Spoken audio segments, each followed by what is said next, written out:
안녕하세요. 미사랑 성형외과 심영권 원장입니다. 가슴 성형에 사용되는 보형물의 그 종류와 특징에 대해서 간단하게 한번 설명을 드려보겠습니다. 세빈, 멘토, 그리고 모티바 이 세 가지 종류가 있습니다. 세빈 같은 경우는 완전히 투명한 스무스 타입의 제품이 있고 약간의 텍스처 느낌을 주고 있는 두 가지 종류가 있습니다. 멘토에서도 마찬가지로 완전히 투명한 이런 제품과 텍스처 재질의 보형물로 나누어지고 있습니다. 그리고 모티바에서는 텍스처의 질감을 가지고 있는 한 가지 종류의 제품만 출시되어 있습니다. 세빈에서 출시되어 있는 세 가지 타입의 보형물의 샘플입니다.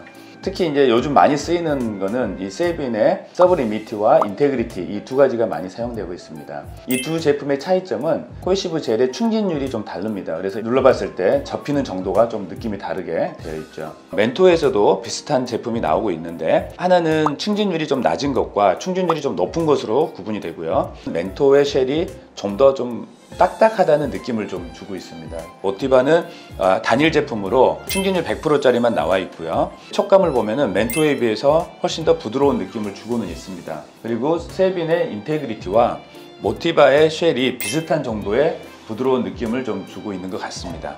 원래 충진율이 더 낮은 제품들이 기본적으로 만들어졌었는데 충진율이 낮이다 보니 피부가 얇은 분들 같은 경우는 이렇게 접히는 현상이 생기게 되고 이 접힌 부분이 피부 겉에서 만져지게 되는 것입니다. 이렇게 접힘 현상이 생기게 되면은 뾰족한 부분들에 스트레스가 쌓이게 되고 이런 스트레스에 의해서 보형물의 파열이 생길 수 있기 때문에 가급적이면 충진율이 높은 제품을 쓰는 것이 누구에게나 더 좋은 것이죠. 다만 본인의 피부가 두껍고 그런 분들은 이렇게 약간의 접힘 현상이 있더라도 만져지진 않습니다. 그래서 가격적인 면에서 부담이 되신다면은 충진율이 조금 낮은 제품을 써도 모두 다 이게 허가를 잘 받은 제품이고 하니까 너무 크게 걱정은 하지 않으셔도 될 것 같습니다.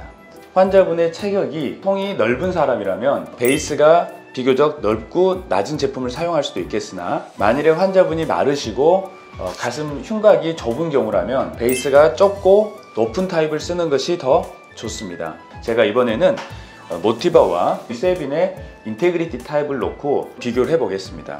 이 모습이 모티바가 우리 몸에 들어갔을 때 나타나는 골반 모양이 좀 되었다고 봅니다. 그러면 과연 세빈은 이런 형상이 되지 않는가?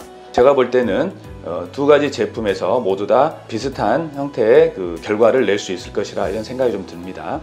한 가지 참고하셔야 될 것은 모티바 같은 경우는 납품가가 굉장히 좀 고가입니다. 그래서 만일에 약간의 비용이 부담이 되신다면은 세빈을 쓰셔도 충분히 비슷한 그 촉감을 만들어낼 수 있을 거라고 생각이 됩니다. 실제로 이 보형물은 제품이 생산이 되고 제조 허가를 받기 전까지 엄청나게 까다로운 기준들이 있습니다. 그래서 어떠한 압력이라든가 또 잡아당기는 인장력이라든가 이런 부분들에 대해서는 크게 걱정을 하지 않으셔도 됩니다. 하지만 충진율이 좀 낮은 제품들 같은 경우에는 세월이 지나서 보형물이 터져가지고 오시는 분들이 계십니다. 그러나 다행히도 지금 사용되고 있는 이 코에시브 젤은 몸 바깥으로 완전히 흘러가거나 흡수가 되지 않는 그런 특성을 가지고 있습니다. 그래서 터진 경우는 보형물을 빼내고 코에시브 젤을 충분히 제거가 다 가능하니까 크게 걱정은 하지 않으셔도 될 것 같습니다. 환자분들께서 나는 뭐 모티바다, 세빈이다, 멘토다 이렇게 미리 정하시기보다는 그냥 병원에 방문을 하셔가지고 환자분의 체형에 맞는 그 보형물을 해드리고 있기 때문에 크게 걱정은 하지 않으셔도 될 것 같습니다.